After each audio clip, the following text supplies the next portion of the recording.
सभी को जय श्री कृष्णा, राधे राधे। तो आज फिर सुनाते हैं लड्डू गोपाल की एक सत्य लीला कथा, जिसके माध्यम से आपको बहुत कुछ सीख मिलेगी। तो ये जो सत्य लीला कथा है बहुत ही दर्द भरी है, बहुत ही भावुक है। इस सत्य लीला कथा को ज़रूर सुनिएगा और इस कथा के माध्यम से आप समझेंगे कि लड्डू गोपाल कैसे भक्तों के ऊपर प्रसन्न होते हैं और कैसे भक्तों के ऊपर नहीं। ये सब कुछ इस लीला कथा में सुनने को मिलेगा। तो इस लीला कथा को ज़रूर अपने परिवार तक, अपने लोगों तक शेयर करिएगा, जिससे कि उनसे भी कोई त्रुटि ना हो। और चैनल में न्यू है तो ज़रूर सब्सक्राइब कर लीजिएगा। तो ये जो सत्य लीला कथा है ये वंदना जी के जीवन में घटी हुई है। जो वंदना जी हैं वो बचपन से ही लड्डू गोपाल की अपनी सेवा करती हैं। उनका भाव जुड़ा है लड्डू गोपाल से। लड्डू गोपाल को वो एक भाई के रूप में बचपन से ही सेवा करती आई हैं और आज भी उनका जो रिश्ता है एक कोई पुत्र का नहीं है, कोई किसी गुरु का नहीं है। उनका जो रिश्ता है उनके लड्डू गोपाल के साथ में वो भाई बहन का रिश्ता है। वो अपने लड्डू गोपाल को ऐसा मानती हैं कि ये मेरा भाई है और ये मेरी हमेशा रक्षा करता है, हमेशा मेरे साथ में रहता है। जैसे बहनों को अपने भाई के ऊपर बड़ा प्राउड होता है ना, कभी भी कोई भी परेशानी हो, कुछ भी हो जाए, उनको ये गर्व रहता है कि हमारा भाई है, हमें हर परेशानी से बचा लेगा। ऐसे ही वंदना जी थी। वंदना जी को अपने कन्हैया के ऊपर पूर्ण विश्वास था, क्योंकि उनके जीवन में ऐसी ऐसी परिस्थिति घटी थी, ऐसी ऐसी समस्या आई जीवन में, जब उन्होंने लड्डू गोपाल के सहारे से उस सिचुएशन से, उस परेशानी से बड़े आराम से निकल, जैसे जैसे इनकी परेशानियां थी वो सॉल्व हुई, वैसे वैसे इनका लड्डू गोपाल के प्रति और भी भाव बढ़ने लगा और भी जो रिश्ता है और मजबूत होता गया। कभी भी कोई भी परेशानी आती, अपने कन्हैया को याद करती, अपने भाई को याद करती और उस परेशानी से, उस कठिनाई से बड़े आसानी से वो निकल जाती थी। इस वजह से भी उनका विश्वास बढ़ता गया। एक बार तो ऐसी स्थिति आ गई थी कि ये कहीं बाहर जा रही थी ट्रेन में, मतलब अकेली ही अपने शहर से दूसरे शहर इनको एग्ज़ाम देने जाना था। तो वहाँ पे जा रही थी और जिस उसमें डिब्बे में बैठी हुई थी, उस डिब्बे में बिल्कुल लड़के लड़के भरे हुए थे और वो भी ऐसी मतलब स्थिति में थे, ड्रिंक कर रहे थे, जो कार्ड खेलते ना, पत्ते खेलते, जुए टाइप का, वो खेल रहे थे। और ये पूरी उसमें सिर्फ अकेली गंदे गंदे कमेंट करना, ऐसे बहुत वैसी स्थिति में पड़ गई थी। तब उन्होंने अपने मतलब कि ये समझो कि बहुत बहुत बाल बाल बची थी उस दिन वंदना जी। उस समय पे इन्होंने अपने मन ही मन अपने कन्हैया को याद किया, अपने भाई को याद किया और उस टाइम पे ऐसा लगा इनको कि जैसे वही आके उनकी रक्षा की हो, क्योंकि ऐसी ऐसी सिचुएशन आती है, ऐसे ऐसे मतलब कन्हैया कुछ ना कुछ ऐसे कोई ना कोई ऐसे माध्यम भेज देता है कि उनको लगता है कि जैसे साक्षात मेरा कन्हैया आ गया हो। वो अचानक से उसी बोगी में, उसी डिब्बे में एक ऐसा नौजवान लड़का चढ़ता है जो कि ना तो उनको जानता था ना कुछ, और उसको कहता है, बहन तू चिंता मत कर, मैं हूँ। और वो जो कमेंट बाजी कर रहे थे, वो जो लड़के इस तरीके से उसको देख के ऐसे मतलब ऐसी हरकतें कर रहे थे, वो सबको अपनी बातों से, अपनी मतलब उनके बोलने के तरीके से, उसकी डांट से वो सबको बिल्कुल चुप करा देता है। और ऐसा माहौल हो जाता है कि जैसे पता नहीं वो कौन आ गए, उसकी एक एक बात वो लोग, क्योंकि इतने सारे लोग थे, एक एक बात उनकी उसकी सुन रहे थे। वो बिल्कुल शांत होकर बिल्कुल पूरा माहौल ही बदल देता है। और फिर कुछ देर के बाद उसका स्टेशन आता है और वो उतर जाती है और उसको मतलब वहाँ पे बाहर तक छोड़ने के लिए वो आता है कि बहन तू चिंता मत कर।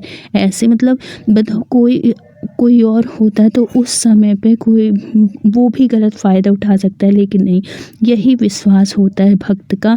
जब हमें अपने भगवान के प्रति और ज़्यादा मजबूत कर देता है। जब हम कोई ऐसी परेशानी में पड़ते हैं और हम अपने भगवान को याद करते हैं, उसी टाइम पे अचानक से कुछ ऐसी परिस्थिति होती है कि हम मतलब जो समस्या होती है उसका समाधान मिल जाता है, तो हमारा विश्वास और अधिक बढ़ जाता है। तो ऐसी कई समस्याएं जीवन में उनके आई, जब जब उन्होंने अपने कन्हैया को पुकारा, अपने भाई को पुकारा, तब तक उनकी समस्या का समाधान हुआ।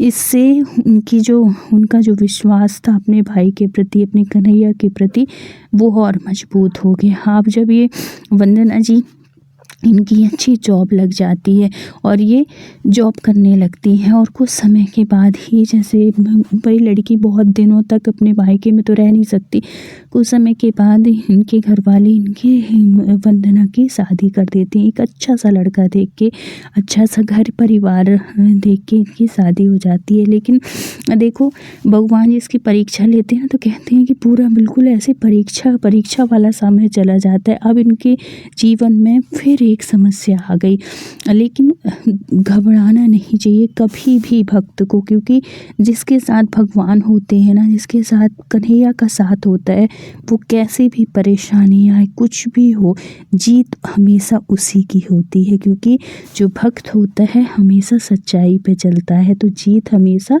सच्चाई की होती है। और जो कन्हैया के साथ होते हैं, जो कन्हैया के भक्त होते हैं, उनके ऊपर तो विशेष कृपा होती है उनके कन्हैया की। अब क्या होता है कि यहाँ पे ससुराल में इनके कन्हैया को, क्योंकि वो जब आई यहाँ पे ससुराल आई तो वो अपने कन्हैया को लेके आई, क्योंकि उनके बिना तो वो रहती नहीं थी, उनकी सेवा के बिना उनकी तो आदत थी अपनी कन्हैया की सेवा करना। तो जब ये यहाँ लेके आती हैं, ससुराल लेके आती हैं, तो यहाँ पे कन्हैया की सेवा नहीं होती थी, कोई नहीं पूछता था कन्हैया को। कभी कुछ ऐसा हुआ होगा कि कभी इनके ससुराल में ना लड्डू गोपाल कोई लेके आया था और उसी टाइम किसी की डेथ हो गई थी इनके परिवार में ही, तो इनको लगा कि ये हमारे परिवार के लिए मतलब शुभ नहीं है, अपशगुन हो गया। इस वजह से इन्होंने उसी टाइम पे इनकी जो सास थी वो लड्डू गोपाल को किसी और को दे दी थी, और तब से इनके घर में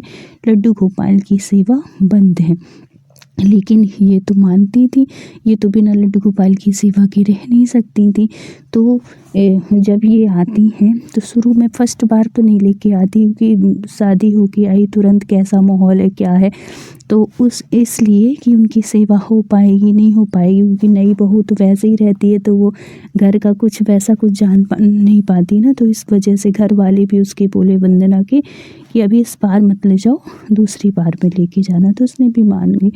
जब ये दूसरी बार आती हैं, तो जब दूसरी बार लेके आती हैं तो उनकी सास साफ मना कर देती है कि देखो, हमारे घर में लड्डू गोपाल की सेवा नहीं होती है, और जब हमने एक बार लेके आए थे तो उसी टाइम पे जो इनके ससुर थे ना वो एक्सपायर हो गए थे, मतलब सास के ससुर जो होते वो एक्सपायर हो गए थे। तो उसने कहा कि ये अपशगुन होता है। तो उसने कहा कि देखो माँ जी, उनकी इतने दिन की ही जीवन था, जिंदगी थी, इसलिए वो उनकी डेथ हो गई। इसका मतलब ये थोड़ी कि आप लेके आई हैं इस वजह से उनकी मौत हो गई, ऐसा कुछ नहीं है, ऐसा कुछ नहीं होता। भगवान कभी किसी को मौत नहीं देते हैं, वो सब कुछ अपने अपने कर्मों से मिलता है, और सबकी जिसकी आयु जितने दिन की होती है ना उतने दिन ही रहते हैं। कोई किसी के कहने से नहीं होते या किसी के लाने से नहीं होता। बहुत समझाती है, लेकिन वो जो सास थी वो मानने वाली नहीं थी, वो बिल्कुल भी मानने को तैयार नहीं थी। वो कह रही थी कि नहीं, हमारे घर में लड्डू गोपाल की सेवा नहीं होगी, अगर तुम ले भी आई हो तो इनको बंद करके रख दो, हमारे घर में नहीं होगा। लेकिन वो कैसे करती, तो वो समझा भी रही थी कि देखिए, ये मैं अपने इनको भाई जैसे मानती हूँ, मैं इनकी सेवा के बिना नहीं रह सकती हूँ। तो वो कहती है, उनकी सास कहती है कि या तो तुम रहो, या कि फिर अगर तुमको रहना हो तो रहो, नहीं तो तुम अपने लड्डू गोपाल के साथ चली जाओ। तो ऐसे जब वो कह देती है उसको, तो अब क्या करता, उसके हस्बैंड भी बहुत समझाते हैं कि मम्मी जो बोल रही हैं वो मान जा, नहीं तो फालतू में कलह होगी। बहुत समझाने की कोशिश करते हैं, लेकिन वो भी क्या करती, वंदना तो अपने बिना लड्डू गोपाल की, उसकी तो बिल्कुल आदत सी थी, रह नहीं सकती थी। तो वो भी बहुत समझाता है अपनी माँ को कि माँ जो हो गया सो हो गया, अब ऐसा कुछ नहीं होगा। अब देखो भगवान कैसी परीक्षा लेते हैं अपने भक्त की। और जैसे ही इनके घर में इस तरीके का माहौल तो चल ही रहा था, और कुछ दिन में ही इनकी क्या होता है, इनके जो ससुर थे उनका एक्सीडेंट हो जाता है। एक्सीडेंट में जब एक्सीडेंट हो जाता है तो ये हॉस्पिटलाइज हो जाते हैं। अब इनकी जो सास थी ये और ज़्यादा भड़क गई। वो बोली देखो मैं मना कर रही थी कि हमारे घर में लड्डू गोपाल की सेवा फलती नहीं है, शुभ नहीं है, हमारे घर में मानती नहीं है, वंदना ये है वो है, अगर इनको कुछ हो गया तो मैं कभी बर्दाश्त नहीं करूँगी, ये है वो। जैसे जैसे मतलब खूब गुस्सा हुई, सब कुछ भूकी। अब जैसे तैसे वो कुछ दिन में ठीक हुए, और है तो जब वो घर आते हैं तो इसकी जो सास थी तो ये कहती है कि या तो तुम इनको लड्डू गोपाल की सेवा बंद कर दो तो तुम रहोगी, नहीं तो तुम घर से बाहर चले जाओ। तो वो बोली कि नहीं, मैं बिना लड्डू गोपाल की सेवा के नहीं रह सकती हूँ। तो ये क्या करती हैं कि ठंड में ही लड्डू गोपाल के साथ ही इसको बाहर निकाल देती हैं। बोले कि अब हमारे घर में ऐसे लोगों की ज़रूरत नहीं है जो हमारी बात नहीं सुनते, और हम नहीं चाहते हैं कि हमारे घर में फिर से कोई अपशगुन हो। बहुत समझाती है, बहुत वो करती है, लेकिन वो नहीं मानती है, और है तो उसको घर से बाहर निकाल देती है। लड़का भी बहुत मनाने की कोशिश किया, नहीं मानी। तो वो भी क्या करता, अब वो लड्डू गोपाल को लेके जो वंदना थी वो घर के बाहर आ जाती है। और ठंड का मौसम, इतनी भयानक ठंड, बिल्कुल ये समझो कि दिसंबर लास्ट और जनवरी वाली ठंड चल रही थी। बहुत ज़्यादा ठंडे से ऐसी तड़फ रही थी। मतलब ये जो वंदना थी, वंदना कहती है कि लड्डू गोपाल अब तुम ही कुछ कर सकते हो, ये ठंड तो इतनी भयानक है कि ऐसा लगता है कि मैं सुबह का सूरज ही नहीं देख पाऊँगी, अब मैं क्या करूँ। इतने में क्या होता है कि एक देखो भगवान अपने भक्त की हर पल रक्षा करते हैं, हर पल। मतलब कि अगर आप भगवान के भरोसे हैं ना, भगवान के सहारे हैं, तो आपको चिंता करने की ज़रूरत नहीं है। वो कैसे कैसे आपके सामने ऐसी स्थिति वो कर देते हैं कि अब क्या होता है कि वो खड़ी थी, दरवाजे के बाहर ही खड़ी थी, और ऐसी बिल्कुल ओस गिर रही थी, ना कुछ, और ठंड, कड़ाके की ठंड इतनी ज़्यादा। लड्डू गोपाल को गोदी लिए वो बाहर खड़ी थी। इतने में क्या होता है कि कोई मतलब वो जो हाथ में सिगड़ी लेके चलते हैं ना, कोयले वाली, वो कोई लेके आता है। मतलब एक बूढ़ी अम्मा टाइप की ही थी, और उसके साथ में एक छोटा सा बच्चा था। और वो आके कहती है, अरे बेटा तू अकेले कहाँ खड़ी है, और अब तेरी गोदी में, अरे ये कितने प्यारे लड्डू गोपाल हैं, ये तू कहाँ जा रही है इतनी ठंड में बेटा, आ चल मेरे पास में ही यहीं घर है, चल मेरे साथ चल। और वो छोटा जो बच्चा था उसको बोलते हैं कि दीदी चलो ना आप हमारे घर। तो देखो उसको कुछ और भी कह सकता था, लेकिन उसने दीदी ही बोला।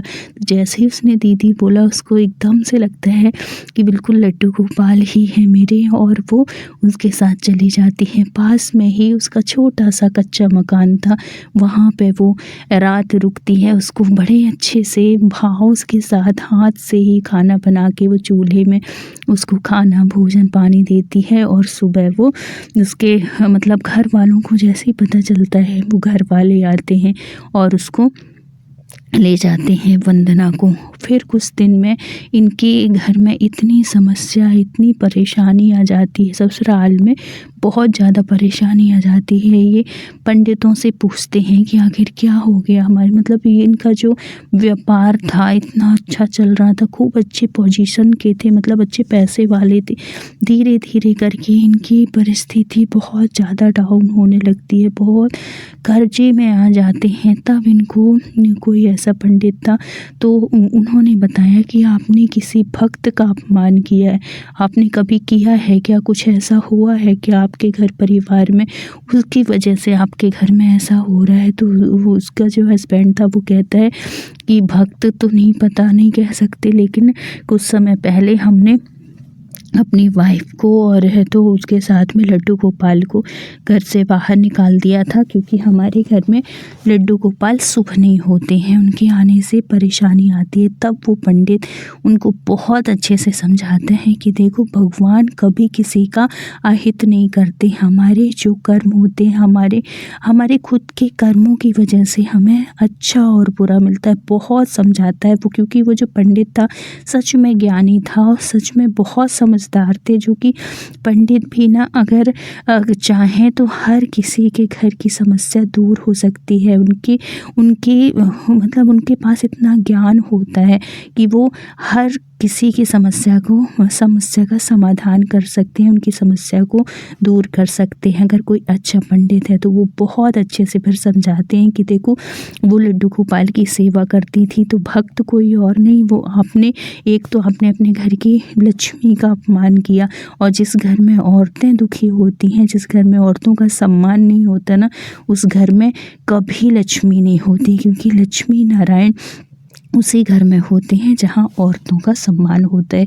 तो आप सबसे पहले अपने घर की बहू को, अपने घर की लक्ष्मी को घर अच्छे हंसी खुशी लेके आइए। और उसके साथ में वो तो भगवान की सेवा कर रही थी, उससे अच्छा तो कुछ हो ही नहीं सकता। जिस घर में स्वयं लक्ष्मी नारायण की पूजा हो रही हो, उससे अच्छा और क्या होगा। आप कितना गलत किए अपनी बहू के साथ। आप लेके आओ, सम्मान के साथ लेके आओ, उसको खुशी खुशी लेके आओ, और उसका बिल्कुल भी अपमान मत करना, अनादर नहीं करना। वो आपके घर में खुश रहना चाहिए। जिस घर में औरतें जितना खुश होती हैं, उस घर की उतनी ही अधिक बरकत होती है। और जिस घर की औरतें दुखी होती हैं, उस घर का वैभव नष्ट होने लगता है। उस घर का मतलब जो शांति है, खुशी है, सब कुछ चली जाती है। तो ये बात जब वो पंडित जी बताते हैं तो उन लोगों के भी दिमाग थोड़ी सा खुलता है, बुद्धि विवेक जागृत होता है, और वो उसके मायके जाते हैं और वंदना को लेके आते हैं। बहुत माफ़ी मांगती है उसकी सास भी, उसके हस्बैंड भी और ससुर भी बहुत अच्छे से उसको सम्मान के साथ घर लेके आते हैं। और उसको अब कोई भी किसी तरीके से मना नहीं करते हैं लड्डू गोपाल की सेवा के लिए, बल्कि अब तो वो घर ऐसा हो गया है कि सब मिलके लड्डू गोपाल की सेवा करते हैं। और बड़ी खुशी खुशी उस घर में लड्डू गोपाल की सेवा हो रही है। और जिस घर में लड्डू गोपाल की सम्मान के साथ बहुत प्यार से, लाड़ से उनकी सेवा होती है ना, उस घर में लक्ष्मी माता की कृपा जरूर होती है। इसलिए अपने घर की औरतों का हमेशा सम्मान करिए, उनसे प्यार से रखिए, और घर की औरतें भी बहुत खुश रहें। जितना खुश रहेंगी उतना ही अच्छा है। ये दोनों तरफ से है, लड़कियों की तरफ से भी। लड़कियों को भी चाहिए कि वो ध्यान रखें अपने सास ससुर का भी, और अपने घर परिवार का भी, और सास ससुर को भी, अपनी बहुओं का, अपने पति को, अपने मतलब जो जिसका जैसा रिश्ता है उसका अगर उस तरीके से निभाए किया जाए ना, तो घर बहुत अच्छे से शांतिपूर्वक जीवन व्यतीत हो सकता है। और उसी घर में, जिस घर में शांति होती है, उसी घर में लक्ष्मी का वास होता है। तो भगवान की कृपा से उस घर में बहुत अच्छे से सुख समृद्धि होने लगी। जो इतना कर्जा हो गया था, जो उनके व्यापार इतना डाउन हो गया था, भगवान की कृपा से सब कुछ बहुत अच्छा हो गया, लड्डू गोपाल की कृपा से। और आज उनका जीवन बहुत ही अच्छे से चल रहा है। तो भरोसा हमेशा रखना चाहिए अपने कन्हैया के ऊपर, क्योंकि कन्हैया हर कुछ अच्छा करते, कभी किसी के साथ गलत नहीं करते। हम जैसा चाहते हैं वैसा मिलता है, लेकिन हमारी सोच अच्छी होना चाहिए। तो अगर वीडियो अच्छा लगा हो तो प्लीज़ लाइक, शेयर और सब्सक्राइब करिएगा। फिर मिलते हैं किसी सत्य लीला कथा के साथ। जब तक अपना ख्याल रखिए, अपनों का ख्याल रखिए। Thank you so much full watch करने के लिए। राधे राधे।